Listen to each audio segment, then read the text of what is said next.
आप सभी पर कान्हा जी की कृपा सदा सर्वदा बनी रहे।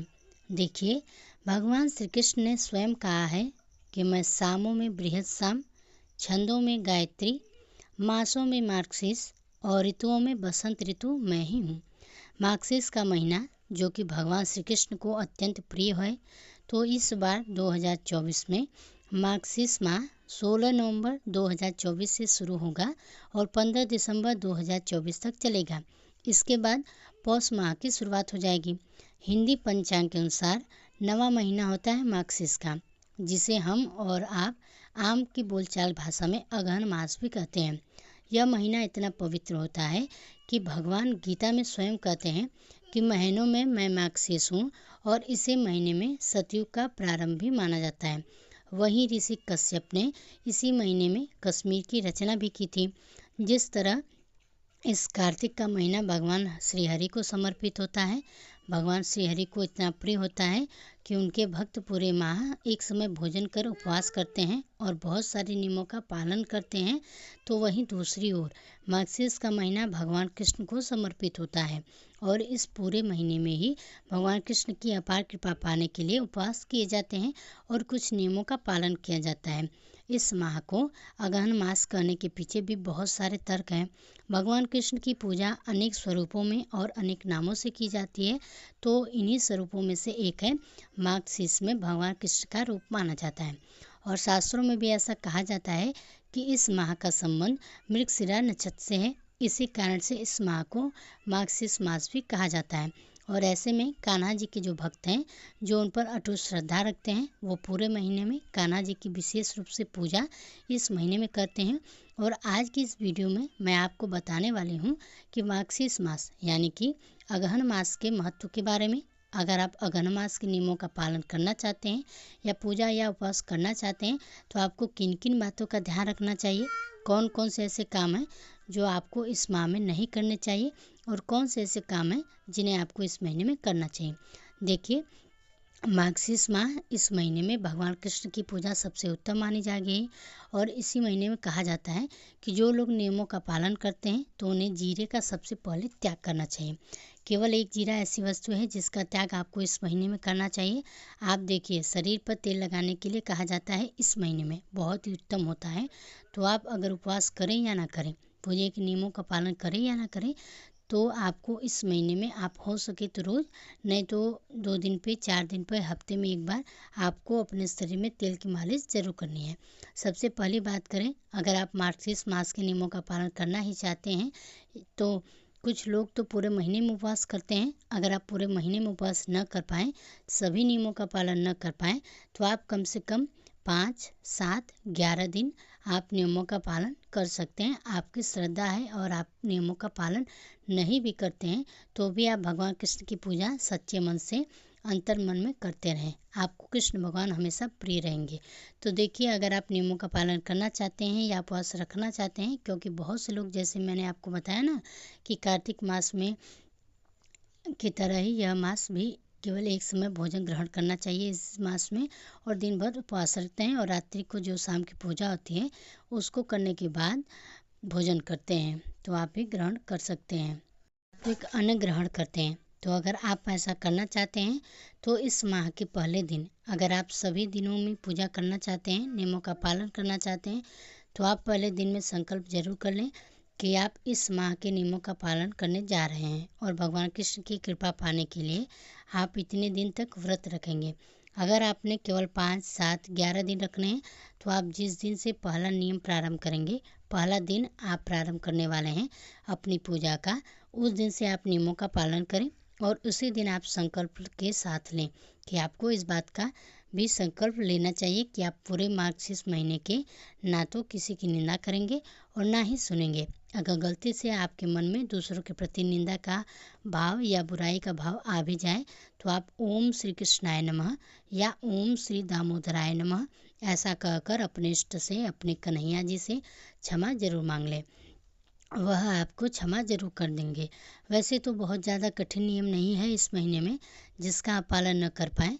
तो देखिए, भगवान कृष्ण कि अगर मूर्ति आपके पास है, चाहे वह किसी रूप में हो, चाहे वह लड्डू गोपाल के रूप में हो या नॉर्मल भगवान कृष्ण की मूर्ति है आपके पास या तस्वीर है, तो आप हर दिन उनकी पूजा करें, सुबह और शाम पूजा करें। और आप जब भी भोजन करें, चाहे वह सुबह करें, दोपहर को करें, शाम को करें, तो सबसे पहले भगवान श्री कृष्ण को भोग जरूर लगाएं। उन्हें नियम से हर दिन तुलसी दल या तुलसी जी की मंजरी जरूर अर्पित करें। बिना आप भगवान कृष्ण को भोग लगाएं कुछ भी ग्रहण ना करें। साथ ही इस बात का भी ध्यान रखना है कि जितने भी दिन आपने नियमों का पालन किया है उतने दिन आपके घर में शुद्ध सात्विक भोजन बनना चाहिए। इस बार ऐसा होता है कि आपके घर में इन नियमों का पालन नहीं हो पाता है, लेकिन अगर आप केवल ही अपने घर में इकलौते हैं जो इन नियमों का पालन करना चाहते हैं, तो कम से कम आप शुद्ध सात्विक भोजन जरूर ग्रहण करें। कन्हैया जी की अगर मूर्ति है तो आप हर दिन उन्हें नियम से स्नान कराएं।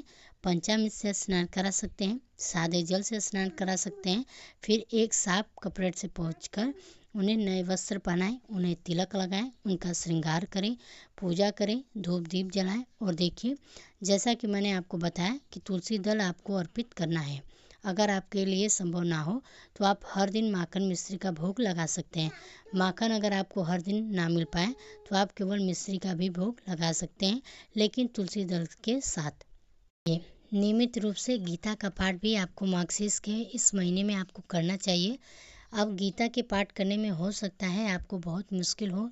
कई बार महिलाओं को पीरियड्स होने लगते हैं, तो ऐसे में वह नियम से पाठ नहीं कर सकती हैं। तो आपको क्या करना चाहिए, उन 5 या 7 दिनों में आप अपने घर में किसी भी पवित्र वस्तु को ना छुएं। आप नियमों का पालन करते रहें, बस मानसिक पूजा आप कर सकते हैं। जैसा कि मैं आपको अपनी हर वीडियो में बताती हूँ, तो देखिए, मानसिक पूजा तो आप करेंगे ही, लेकिन अगर आप भगवान के भगवत गीता के पाठ में बीच में मिस नहीं करना चाहते हैं तो आप मोबाइल पर इंटरनेट पर भी सुन सकते हैं। और अगर आप चाहें तो अपने घर में कोई अगर सदस्य हैं इन पाठों को आपको सुना दे तो अच्छी बात है।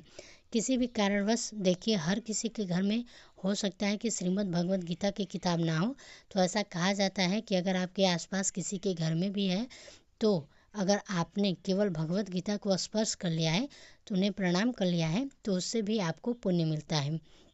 इस महीने में और भी बहुत सारे व्रत आते हैं, जैसे कि गुरुवार का जो व्रत होता है वह माँ लक्ष्मी जी की कृपा पाने के लिए बहुत ही उत्तम दिन होता है।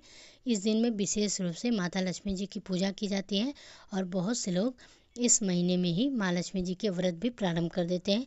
तो जितने भी गुरुवार पड़े आपको उन गुरुवार में भी माँ लक्ष्मी जी की ही पूजा करनी चाहिए। अब आयोग बताते हैं कि मार्गशीर्ष महीने में क्या लगाना चाहिए और खुद क्या खाकर आपको व्रत खोलना चाहिए।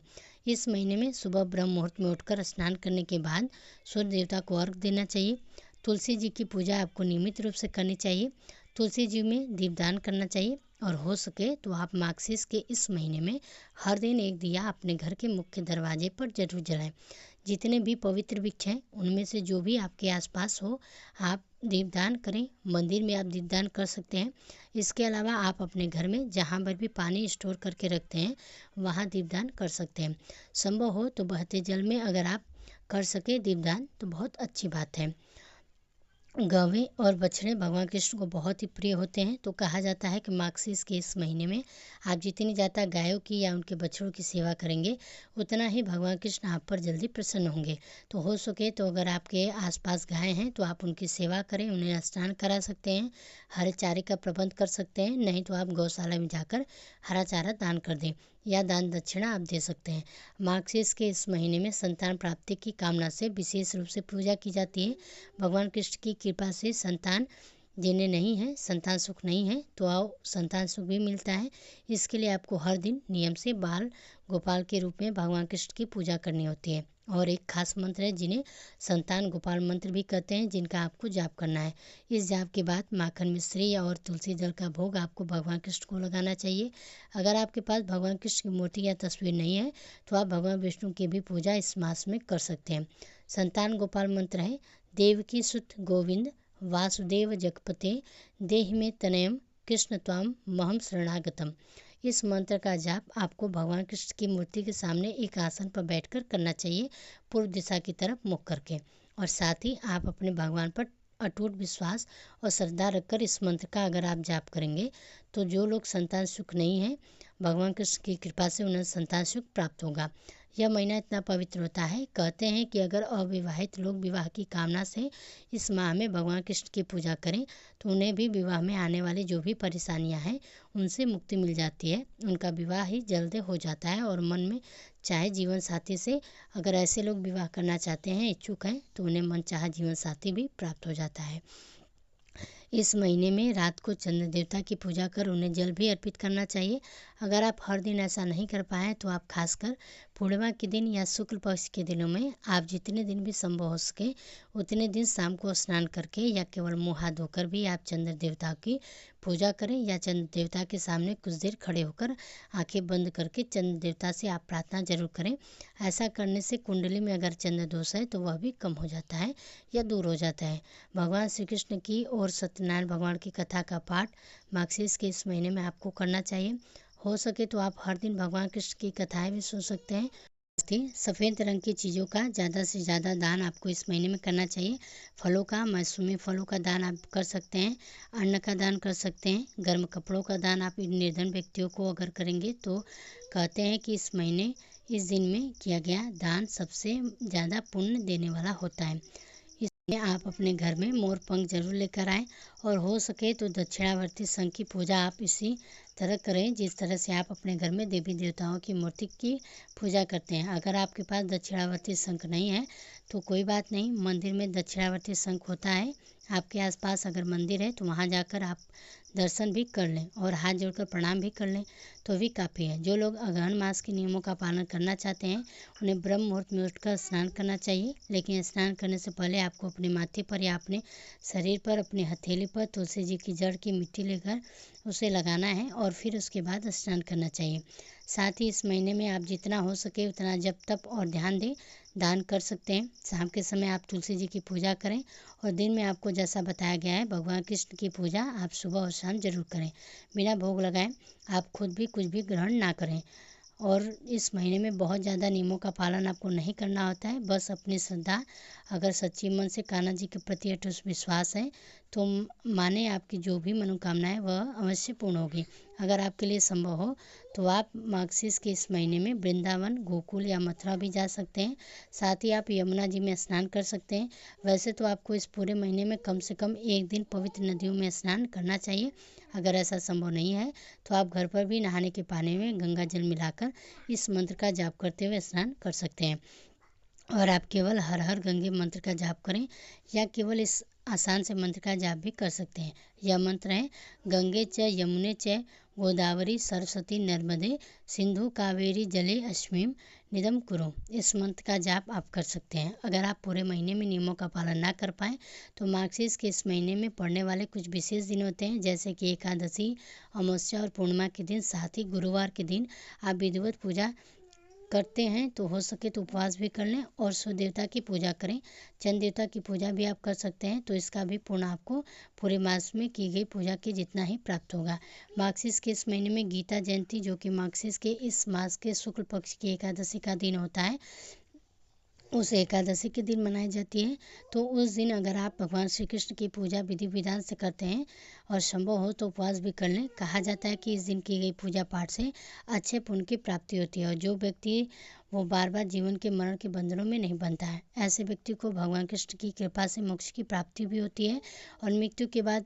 तो यही कारण है कि मार्गशीर्ष के इस मास में भगवान कृष्ण की पूजा करने से पूरे महीने में आपको पूरे ऐसे काम हैं, जो बहुत सारे ऐसे मनोरथ हैं जो आपके पूर्ण हो सकते हैं, खासकर विवाह संबंधी परेशानी के लिए। और खासकर जो लोग संतान प्राप्ति की कामना करते हैं उन्हें भगवान कृष्ण की पूजा विधि विधान से और विश्वास के साथ इस महीने में करनी चाहिए। तो आशा करते हैं कि आपको यह जानकारी पसंद आई होगी। अगर पसंद आई हो तो वीडियो को लाइक कीजिएगा। साथ ही अगर हमारे चैनल पर पहली बार हैं तो चैनल को सब्सक्राइब जरूर कीजिएगा। इसी तरह की अन्य जानकारी के लिए हमारे चैनल को सब्सक्राइब जरूर कीजिएगा।